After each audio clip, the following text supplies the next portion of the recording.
ಮಂಗಳೂರಿನಿಂದ ಗೋವಾ ರಾಜ್ಯದ ಮಂಡುಗಾಂವ್ವರೆಗೂ ಇವತ್ತಿನಿಂದ ವಂದೇ ಭಾರತ್ ರೈಲು ಲೋಕಾರ್ಪಣೆಯಾಗಿದೆ. ಈ ಲೋಕಾರ್ಪಣೆಯಾಗಿರುವಂಥ ವಂದೇ ಭಾರತ್ ರೈಲಿನಲ್ಲಿ ಈಗಾಗಲೇ ಬಹಳಷ್ಟು ಜನರು ಪ್ರಯಾಣಿಕರು ಸಂಚರಿಸೋದಕ್ಕೆ ಬಂದು ಕೂತಿದ್ದಾರೆ.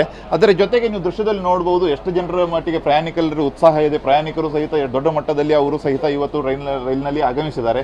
ಅಷ್ಟೇ ಅಲ್ಲದೆ ಈ ರೈಲಿನ ಬಹಳಷ್ಟು ವಿಶೇಷತೆ ಇದೆ. ಯಾಕೆಂದರೆ ಈ ರೈಲು ಒಂದು ಕಡೆಗೆ ಬಹಳಷ್ಟು ವೇಗದಲ್ಲಿ ಅಂದರೆ ಗಂಟೆಗೆ 160 ಕಿಲೋಮೀಟರ್ ಸಂಚರಿಸುತ್ತೆ.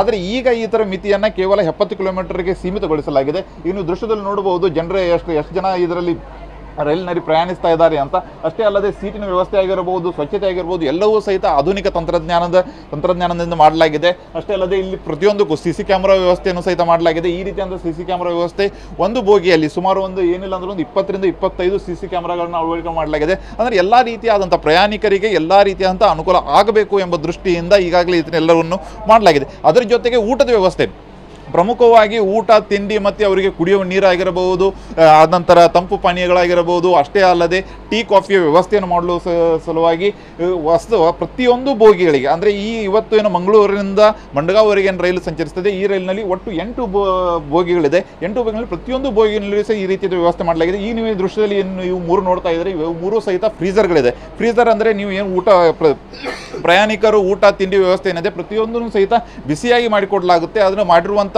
ತಿಂಡಿಗಳನ್ನು ಸಹಿತ ಬಿಸಿ ಅಂದರೆ ಹಾಟ್ ಕೇಸ್ ಇದೆ. ಹಾಗಾಗಿ ಪ್ರತಿಯೊಂದನ್ನು ಸಹಿತ ಬಿಸಿಯಾಗಿ ಮಾಡಿಕೊಡಲಾಗುತ್ತೆ. ಅಷ್ಟೇ ಅಲ್ಲದೆ ಕೂಲರ್ಗಳನ್ನು ಸಹಿತ ಅಳವಡಿಸಲಾಗಿದೆ. ಅಂದರೆ ಎಲ್ಲೋ ಒಂದು ಕಡೆಗೆ ತಂಪು ಪಾನೀಯಗಳನ್ನು ಪ್ರಯಾಣಿಕರಿಗೆ ತಂಪು ಪಾನೀಯಗಳನ್ನು ಕೊಡುವುದಕ್ಕೂ ಸಹಿತ ಕೂಲರ್ಗಳನ್ನು ಸಹಿತ ಅಳವಡಿಸಲಾಗಿದೆ. ಅಂದರೆ ಪ್ರಯಾಣಿಕರಿಗೆ ಎಲ್ಲ ರೀತಿಯಾದಂಥ ಒಂದು ವ್ಯವಸ್ಥೆ ಅಂದರೆ ಆಧುನಿಕ ತಂತ್ರಜ್ಞಾನದ ಜೊತೆಗೆ ಪ್ರಯಾಣಿಕರು ಪ್ರಯಾಣವನ್ನು ಎಂಜಾಯ್ ಮಾಡಬೇಕು ಅನ್ನೋ ನಿಟ್ಟಿನಲ್ಲಿ ಈ ರೈಲನ್ನು ಲೋಕಾರ್ಪಣೆ ಮಾಡಲಾಗ್ತಾ ಇದೆ. ಅಷ್ಟೇ ಅಲ್ಲದೆ ಇನ್ನು ದೃಶ್ಯದಲ್ಲಿ ನೋಡ್ಬೋದು ಇನ್ನೊಂದು ಕಡೆಗೆ ಹಾಟ್ ವಾಟರ್ ಮತ್ತು ಕೂಲ್ ವಾಟರ್ ಅಂದರೆ ಇದು ಸಹಿತ ಆಧುನಿಕ ತಂತ್ರಜ್ಞಾನ. ಪ್ರತಿಯೊಂದನ್ನು ಸಹಿತ ಎಷ್ಟು ತಂತ್ರಜ್ಞಾನವನ್ನು ಬಳಸಲಾಗುತ್ತದೆ, ಎಷ್ಟು ಆಧುನಿಕ ತಂತ್ರಜ್ಞಾನವನ್ನು ಬಳಸಿಬಿಟ್ಟು ಪ್ರಯಾಣಿಕರಿಗೆ ಅನುಕೂಲ ಮಾಡಿಕೊಡಲಾಗುತ್ತದೆ. ಅಷ್ಟರ ಮಟ್ಟಿಗೆ ಈ ವಂದೇ ಭಾರತ್ ರೈಲಿನಲ್ಲಿ ಎಲ್ಲ ರೀತಿಯಾದಂಥ ವ್ಯವಸ್ಥೆಯನ್ನು ಮಾಡಲಾಗಿದೆ. ಅಂದರೆ ಒಟ್ಟಾರೆಯಾಗಿ ಇವತ್ತು ಈ ರೀತಿಯಾದಂಥ ರೈಲು ಇವತ್ತು ಕರ್ನಾಟಕದಲ್ಲಿ 4ನೇ ರೈಲು ಅಂತಲೇ ಹೇಳ್ಬೋದಾಗಿದೆ. ಯಾಕಂದರೆ ಇಲ್ಲಿ ಇನ್ನೊಂದು ವಿಶೇಷ ಅಂದರೆ ಈ ರೈಲಿನಲ್ಲಿ ಫಸ್ಟ್ ಏಡ್ ಬಾಕ್ಸ್ ಅಂದರೆ ಇಲ್ಲಿ ಪ್ರಥಮ ಚಿಕಿತ್ಸೆ ಕಿಟ್ಟನ್ನು ಸಹಿತ ಅಳವಡಿಸಲಾಗಿದೆ. ಈ ರೀತಿಯಾದಂಥ ಕಿಟ್ಟು ಪ್ರತಿ ಬೋಗಿಯಲ್ಲಿ 4 ಕಿಟ್ಗಳನ್ನು ಅಳವಡಿಸಲಾಗಿದೆ ಪ್ರತಿ ಬೋಗಿನಲ್ಲಿ. ಯಾಕಂದರೆ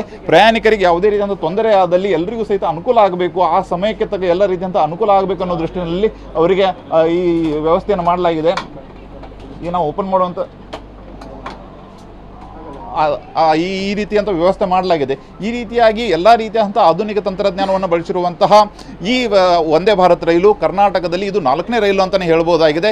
ಈ ರೀತಿಯಾದಂಥ ರೈಲಿನಿಂದ ಮುಂದಿನ ದಿನಗಳಲ್ಲಿ ಪ್ರಯಾಣಿಕರಿಗೆ ದೊಡ್ಡ ಮಟ್ಟದ ಅನುಕೂಲ ಆಗೋದರಲ್ಲಿ 2 ಮಾತಿಲ್ಲ. ಕ್ಯಾಮರಾಮನ್ ಮಂಜುನಾಥ್ ಜೊತೆ ಸೂರಜ್ ಉತ್ತುರೆ, TV9 ಮಂಗಳೂರು.